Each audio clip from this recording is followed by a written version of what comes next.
পুলিশের নিয়ম কানুন নিশ্চয়ই আপনার কাছে অজানা নয় মিস্টার রুদ্র সেন। এই মটকাটা গরম করবেন না, মটকাটা গরম হলে কিন্তু গেম ঘুরে যাবে। Shut up! ভেবে চিন্তা কথা বলুন। এখানে কেউ আপনার ইয়ার দোস্ত নেই, সবাই আপনার সিনিয়র। আমার 14 পুরুষের ভাগ্য ভালো যে আপনাদের মতো কেউ আমার ইয়ার দোস্ত নেই। This is insulting sir.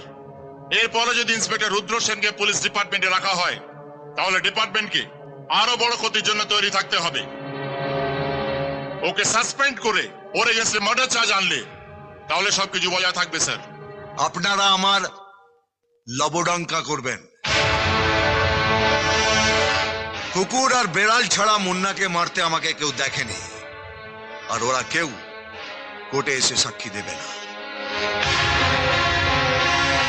আমি কুকুরকে বিস্কুট, বেড়ালকে দুধ আর ক্রিমিনালদের গুলি খাওয়াই, তাই তিনজনই আমার পায়ের কাছে পড়ে থাকে। ক্রিমিনালকে মারার জন্য যদি পুলিশের বিচার করতে বসে, তাহলে সেই রকম চাকরিকে থ্যাংক ইউ।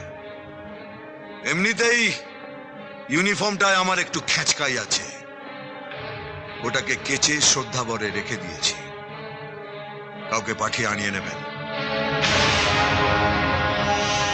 আর একবার মনে করিয়ে দিই, মটকা গরম করবেন না। এই মটকা গরম হলে কিন্তু গেম ঘুরে যাবে।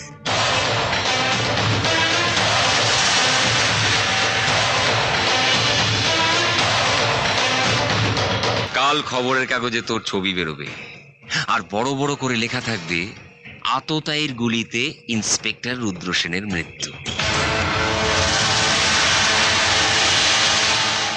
এবারের মতো গুলিটা খরচা করলাম না। ভবিষ্যতে কোনোদিন মুন্নার সামনে পড়ার চেষ্টা করিস না। মুন্না,